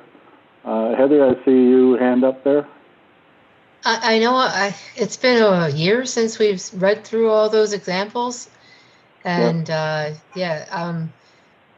it's rusty for me. I'm guilty. I did read through them. I do like the simple 2-3 page. I don't want them to get sticky, but I think that's the purpose. Like we just been waiting so long for this, and it got a little stagnant. That's all I might have to say. Okay. Any other comments, Sandy? I do like the idea of doing a SWOT analysis. That was one of the suggestions I had put in. I mean, it is a lot of information. I read through it last year, and I read through it again this week. It's a lot to absorb, especially, I mean, we need to collaborate. We need to, put our heads all together and I mean, we all have the same goal, what's best for our residents. And keeping it simple is definitely what I'd like. I'd like to, like, I didn't look at the East Ferris one. But yeah, I think the SWOT analysis will help us. I don't know if we can do that ourselves. I know that some of the other ones were done by a company. I really don't want to see us spend more, money that we don't have to. But I think taking the format of it and maybe doing it ourselves to see if we can come up with what's needed, what's our strengths. I think we can. I think we can do that. Okay, any comments, Dan? No. No comment. Heather? No, I mean, there's a lot, but just moving forward, I would like to know what Cindy thinks is our next step. Okay. I'd like to get comments from Dean first. Yeah, I'm ready to move forward with either a SWOT or a pesto analysis. I'm open to both. I'm indifferent to either of them, and I'd like to invite yourself, Mayor Pennell, to help move us forward in the right direction. Thank you. Okay. I think we need to do one of the assessments, and I'm leaning towards SWOT because we look at what our strengths and weaknesses are and look at opportunities that might be available to us. Whereas the pesto, it seems like it's just more complicated, and it would take a lot more work. And I've heard a couple of comments saying that we could do it ourselves, right? But we're not going to be doing it, right? If we choose to go that way, it's going to be the clerk and it's going to be the staff, right? So we have to think about how much work that is going to be, right? And I don't know what it would cost us to have an agency do it for us. I don't have any idea. But okay, so that's my comment. So if you don't mind, Cindy, if you have your thoughts on that, if you could share them, please. Okay. So I agree. SWOT is probably the simpler of the two types of analysis. I would recommend that's the one we do based on council's comments. Everybody wants a simple and easy strategic plan, so I think it would be best that we stick with the SWOT. I did some research this afternoon into SWOT, and I actually was able to obtain some paperwork, for lack of a better word, to help us with this. There's a resource manual that I have requested. I haven't received it yet, but I've requested it, and I got some just things that I've downloaded in Word documents. So yes, I think staff should be involved in this, but I also think that we could also ask council to fill out the paperwork to get their ideas, and maybe even also put it out to the public. I'm not sure how council feels about that, putting it out again. We just want to make sure that we get the public's input on this as well. Maybe the survey is enough, maybe it's not. Maybe we want to try and get their, normally I'd suggest we have a public meeting or something, but unfortunately with COVID that's not possible, so that's why I'm suggesting maybe we put this paperwork out and get public input, see what kind of public input we can get, because there have been quite a few people in 2020 who've moved into the area. So maybe we could get people that we didn't get last year, maybe making comments, new people that have moved into the area, we could get their comments. I was actually speaking to a gentleman today who is probably watching the YouTube live stream right at the moment, and he's very interested in the strategic plan, et cetera. So it might be good to try and put something out again, but again, that's council's decision. Okay. All right. From listening to everyone and looking at like step 4, it says step 4 is what are the critical issues within the municipality and what needs to be dealt with first.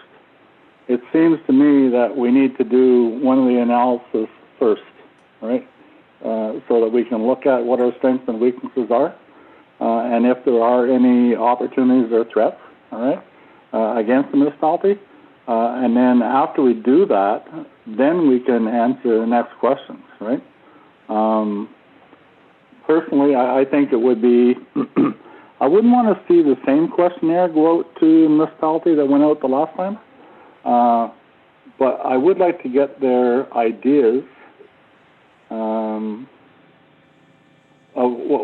what they regard as important issues, what they think our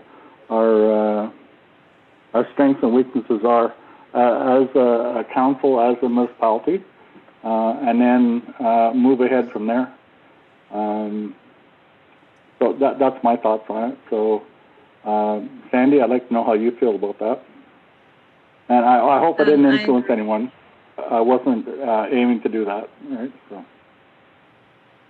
No, I agree with you, Mr. Mayor.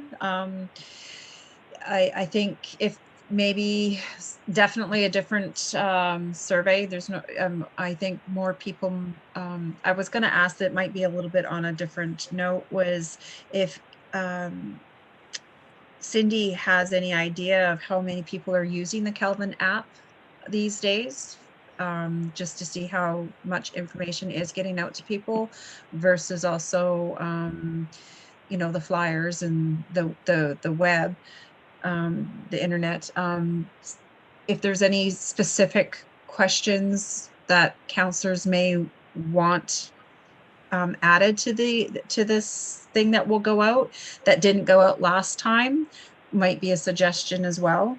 But having the definitely staff input, and if we can get some from the residents again, and we promote it more, in the sense of, you know, councillors saying, hey, people, get out there, fill this out, we need to hear from you.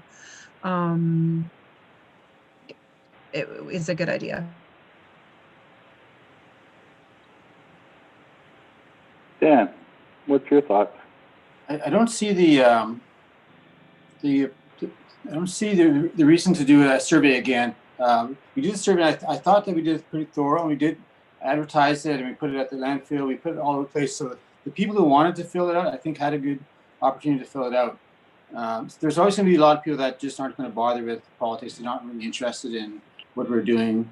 And I think that if we do put something else out, it'll have to be different than what we did in the past. I just wouldn't want to ask more questions because we did it once. I don't know how many times we have to send a survey out, but I would like to see it done in a social media campaign, more on using just the social media avenues that we have, just so we don't get into this whole idea of sending out a second survey.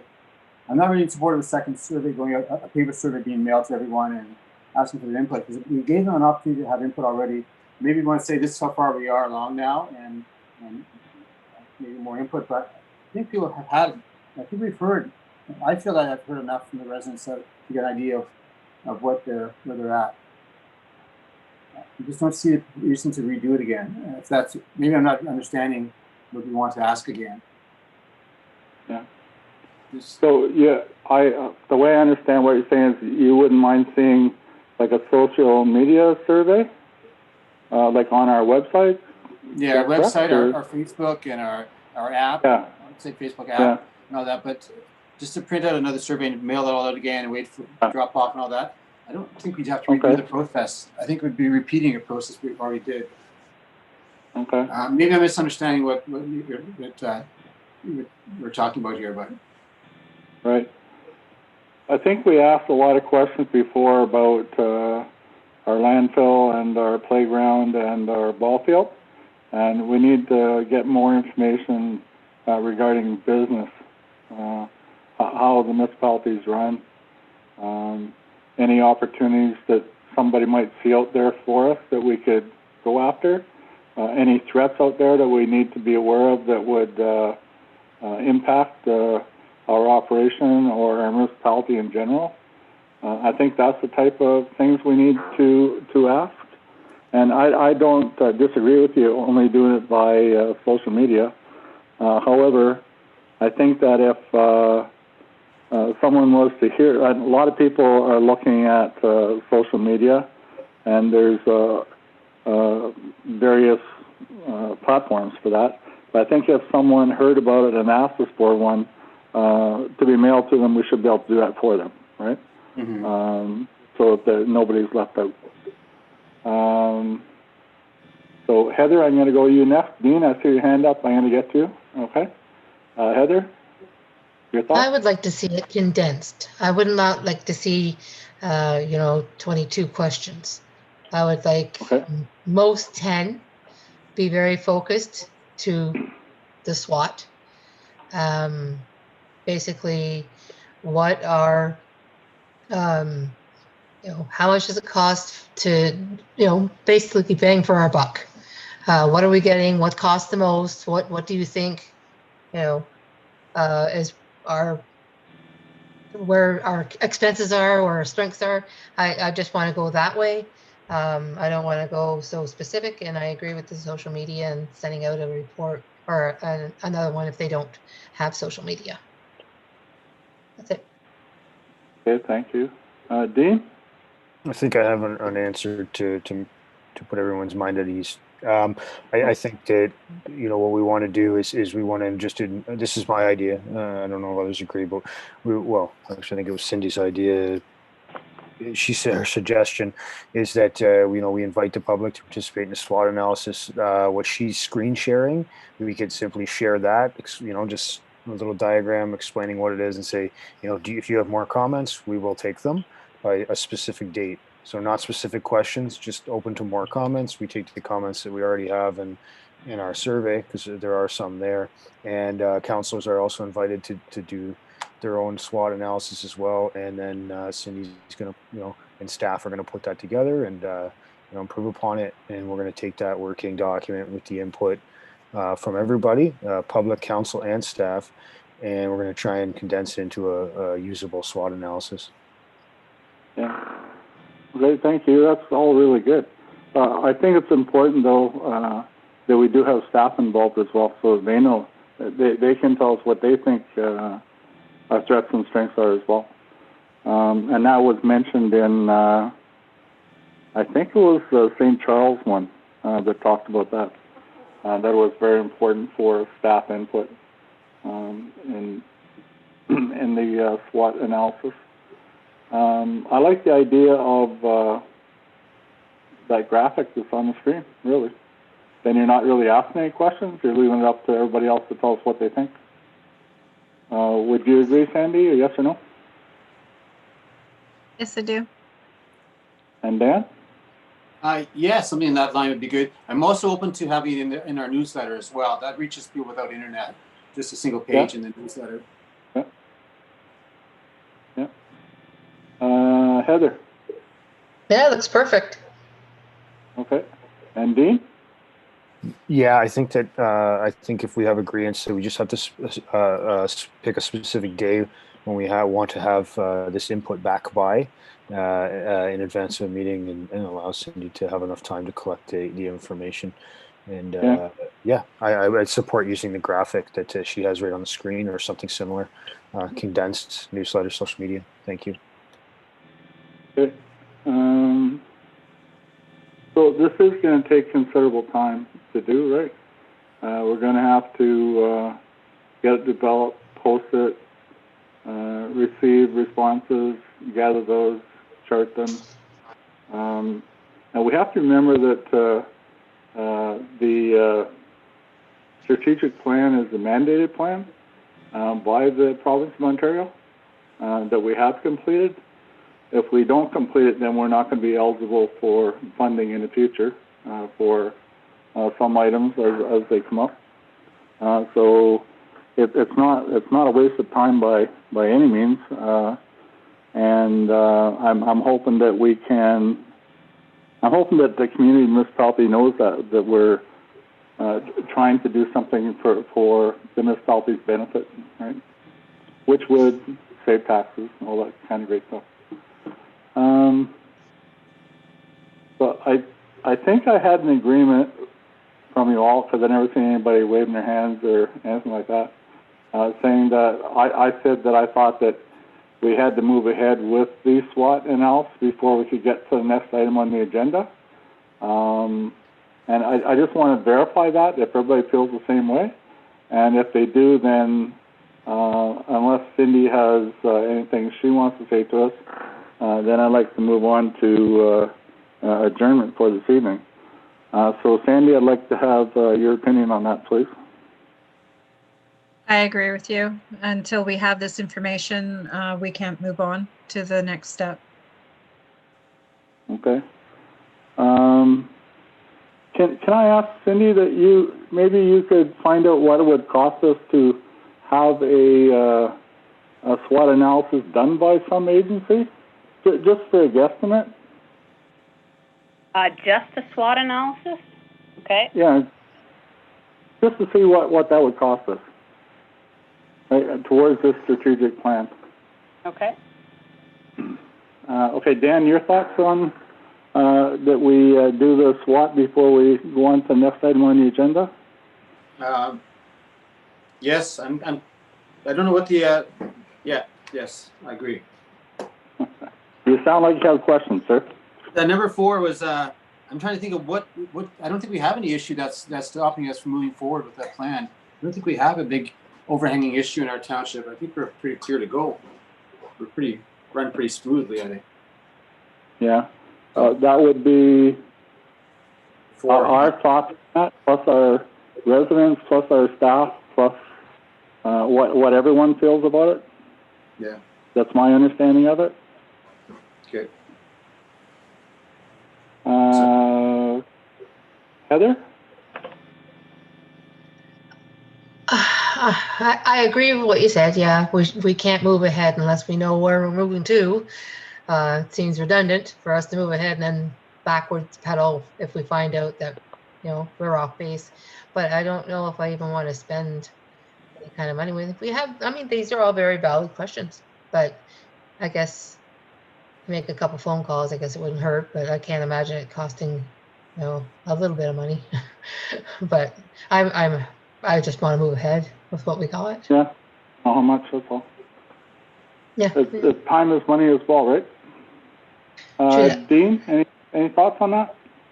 Yeah, no, I agree. I'd like to move ahead with this SWOT analysis with input from 3 parties, being staff, inviting public input, and then council input, and collect those. When it comes to the other agenda items, I think that's something that we can think about at the same time, like as we're thinking about a SWOT analysis, or as Cindy congregates the ideas, then we can move on to those next goals.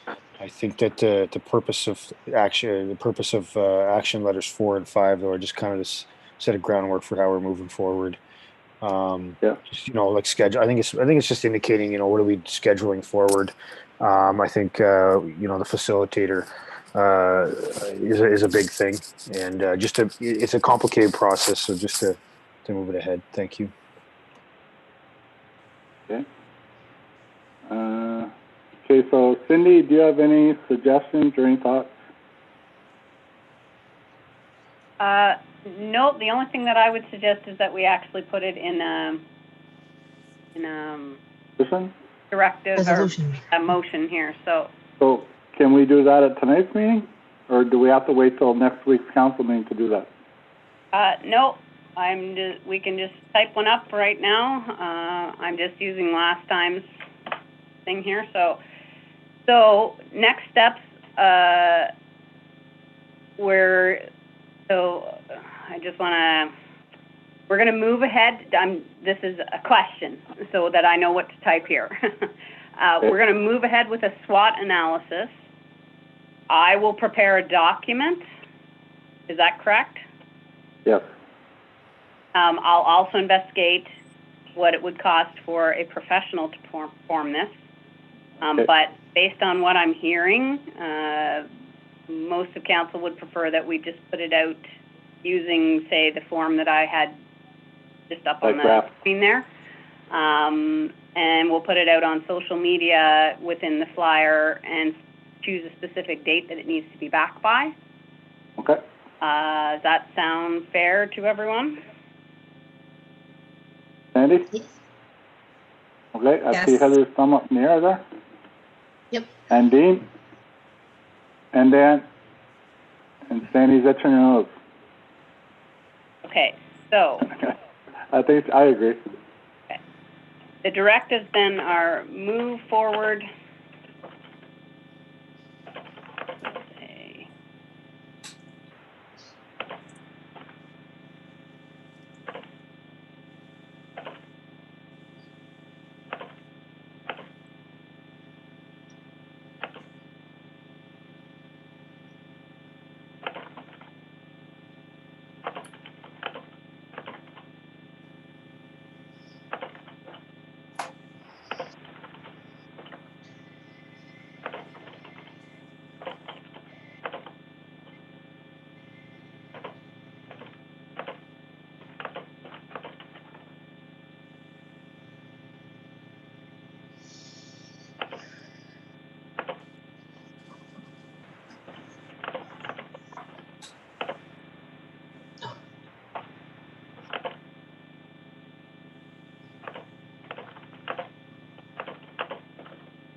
Chair. I like to get a better chair. This one's hurts my back, my neck. Yeah. Well, we're sitting here for a couple hours, right? So. Yeah.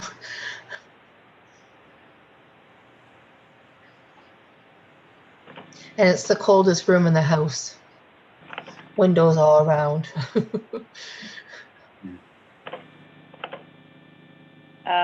What date would council like all this information to come back? It's February. How about our, do we need another meeting for this, or can we do it at a regular meeting?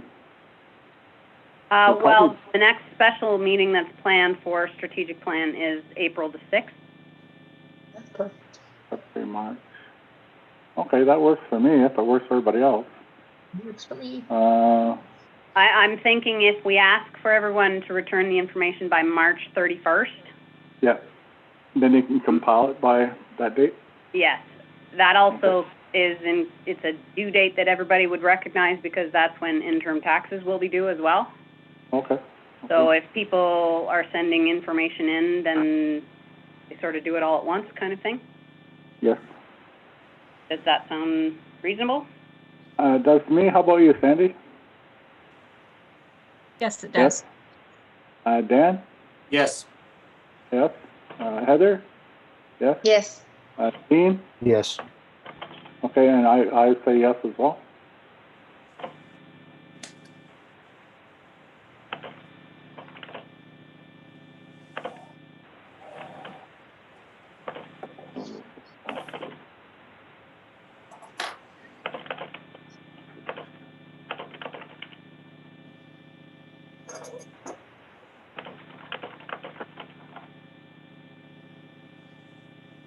Okay, does that sound fair? Yeah. Looks good to me. So we need to vote on this, yes? Correct. You need a I'll read it. seconder Oh, I first. need a mover and a seconder first. So can, Heather, can I get you to move this one, please? Yes, absolutely. Okay, and Dan, can I get you to second it? Yes, Kent? Okay, so we have a resolution in front of us moved by Heather and seconded by Dan.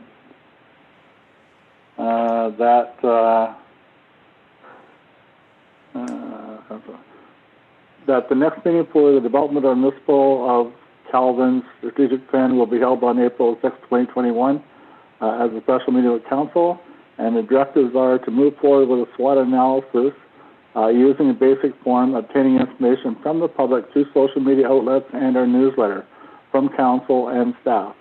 Obtain a quote on how much it would cost to have a professional perform the SWOT analysis for us for comparison purposes. The date that we will request the information to be returned will be March 31st, 2021. At the April 6, 2021 meeting, a report will be presented with those findings. Okay? So I'm going to call for a vote on to accept or reject this resolution. Sandy, do you vote to accept? Yes or no? Yes. And Councillor Maxwell? Yes. And Councillor Olmsted? Yes. And Councillor Grant? Yes. I vote yes as well. Thank you, everyone. Okay. So we're going to move on to, we don't have any information letters or old or new business, none. Accounts approval, none. Closed portion, none. No business arising, no notice of motion. So the next item on the agenda is the adjournment, and that's the form that we're going to get sent out, right? Yes. Just give me 1 second to get an adjournment.